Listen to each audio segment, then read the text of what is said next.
wako. Fitsek wena. Choke phone. Ngokabani?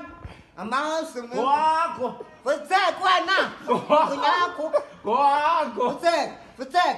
Ngowakho. Fitsek. Uyacaphuka ngo. Fitsek wena. Efondini. Ecatshise wena. Awuhamba ka.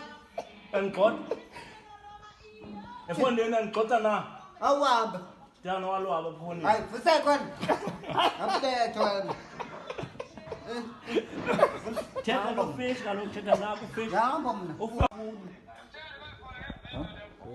Efondini.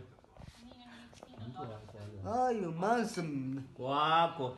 Hayi manzi mna. Uyaxoka. Hey fona mama efundini. Engekho mna. Ehlweni mna. Ngikentshengise mna. Umuntu wakho lo. Hayi mfuna, hayi umbulele. Hayi manzi. Efondini. Hey, phela nami ngo. Hey.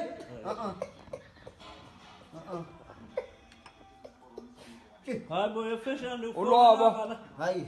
Efondini. Efondini. Mfundini usathise lento wena. Efondini.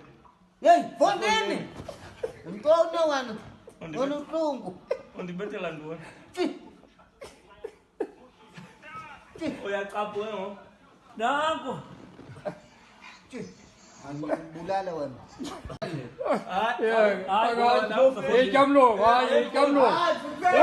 Buya. Yahamba. Umkile buya.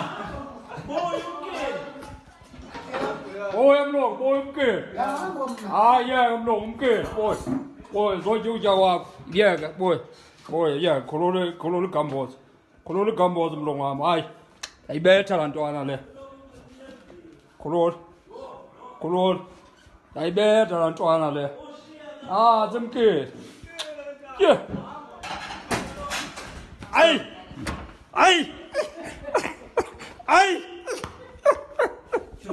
Umkile la nto.